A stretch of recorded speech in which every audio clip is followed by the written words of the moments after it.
सकते हैं। पहला प्रश्न के बाद दूसरा प्रश्न है। दूसरा प्रश्न लिखा हुआ है गुणा की क्रिया कर सत्यापित कीजिए। प्रश्न थोड़ा बड़ा है, हम इसको छोटा कर दिए हैं। मेन काम यही है कि गुणा की क्रिया करना है और फिर सत्यापित करना है कि ये सत्य है या असत्य है। तो चलिए पहले हम हल करते हैं। पहले हम बाएं पक्ष को कर रहे हैं, फिर दाएं पक्ष को। बाएं पक्ष कर रहे हैं तो ये होगा हमारा 2/7 गुणे ऋण 11/8। इन दोनों का गुणा करेंगे, या फिर उससे पहले हम हल कर लेते हैं। 2 1 कम 2, 2 चौको 8। 1 का गुणा 11 में करेंगे तो हो जाएगा ऋण 11/4 का गुणा 7 में करेंगे तो हो जाएगा 28। बाएं पक्ष में ऋण 11/28 आ रहा है, दाएं पक्ष में देखते हैं।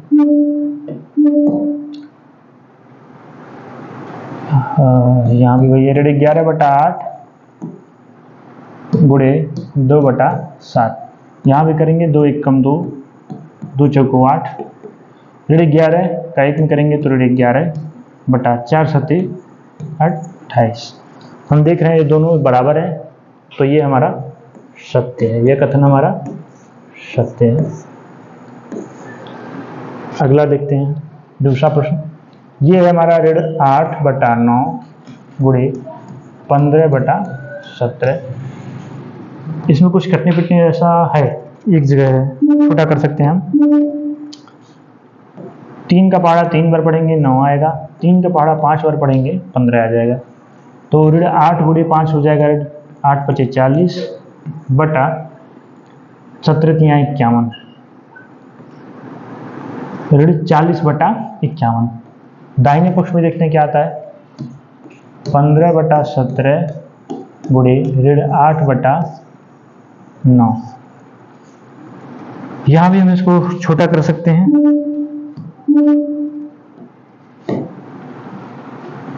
3 × 5 = 15, 3 त्रिकी 9, तो 5 × 8 = 40, ऋण 40 बटा 17 × 3 = 51। दोनों सेम ही चीज है, अतः ये भी कथन हमारा सत्य है। सत्यापित करना था, हमने सत्यापित कर रहा है। ध्यान से देखेंगे तो कुछ और नहीं, ये 2/7 गुणे ऋण 11/8 है, यानी कि ये कोई परिमेय संख्या है, उसको किसी दूसरी परिमेय संख्या से गुणा किया जा रहा है। इसको ए मान लें, इसको बी मान लें, तो ये हमारा बी गुणे ए लिखा है। जैसे वैसे ही यहाँ ए गुणे बी अगर है तो यहाँ पे बी गुणे ए लिखा है। तो ये हमको पता भी है वैसे भी कि ए गुणे बी बराबर बी गुणे ए हमेशा होता है।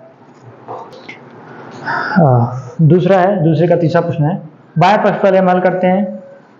बाएं पक्ष को पूरे को एक साथ हल कर लेकर चलेंगे। हाँ, पहले इन दोनों को करते हैं हल। ये हो गया ऋण 8/7, इसको ऐसे ब्रैकेट में बाहर रखेंगे। इन दोनों को हल करेंगे तो 2 1 कम 2, 2 दूनी 4। 1 का गुणा ऋण 2 में करेंगे तो आ जाएगा ऋण 2 बटा 1 गुणे 3 करेंगे तो 3। अब इन दोनों को हल करेंगे तो 8 × 16 ऋण ऋण प्लस हो जाएगा बटा 7 त्रिकी 21। ये हमारा बाएं पक्ष आ गया।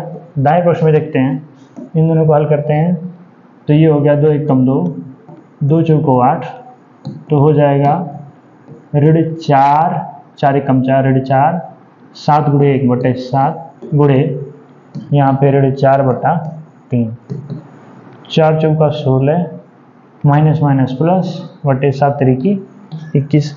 ये भी सत्यापित है, तो ये भी हमारा सत्य है। तो दूसरा प्रश्न भी हमारा समाप्त हो गया। अगला प्रश्न है हमारा तीसरा, रिक्त स्थान की पूर्ति कीजिए। चलिए हम देखते हैं। यहाँ पे लिखा है 2/3 गुणे ऋण 3/7 बराबर ऋण 3/7 गुणे डैश डैश डैश। अब जहां अगर हम ध्यान से देखें तो इसको हम इस परिमेय संख्या को a मान लें, इस परिमेय संख्या को b मान लें, तो यहाँ पे लिखा है a गुणे b बराबर b लिखा हुआ है, ये b लिखा हुआ है। तो अगला हम यहाँ क्या रहेगा, a की जगह पे कौन बैठा है, 2/3। क्यों, ये गुणा का क्रमचय नियम है, उससे ये होगा। वैसे यहाँ पे देखें कि a b c 3 परिमेय संख्याओं का गुणा लिखा हुआ है। तो ध्यान से देखेंगे, यहाँ पे लिखा हुआ है a की जगह छूटी हुई है, हमको a ज्ञात करना है, पता लगाना है, यही भरना है। यहाँ पे लिखा है b गुणे c, बी की जगह पे 2/3, ध्यान से देखेंगे तो यहाँ पे ये बी की जगह खाली है।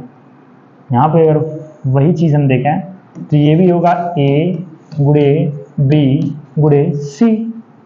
अब हम क्या कॉमन मिल रहा है, पहले हम कॉमन ढूंढे हैं, तो सी देखिए सी से कॉमन मिल रहा है, ठीक। यहाँ पे ए हमको दिया है, यहाँ हमको भरना है, तो ए की जगह पे क्या लिखा है, ऋण 11/3, और यहाँ पे बी की जगह खाली है, तो बी पे कौन है 2/3, तो यहाँ हो जाएगा 2/3। ये बात समझ में आ रही है? एक बार हम फिर से बताने की कोशिश कर रहे हैं। यहाँ पे जैसे 3 परिमेय संख्याएं हैं, ए गुणे बी गुणे सी, और यहाँ पे भी वैसे ही लिखा है, तो यहाँ पे अगर किसी एक को हम जगह खाली कर दें, किसी एक की जगह हम खाली कर दें, ए की जगह खाली हो गई, तो यहाँ भी होना है ए गुणे बी गुणे सी, यही है। इसमें ए की जगह खाली है और वहां पे बी की जगह खाली है,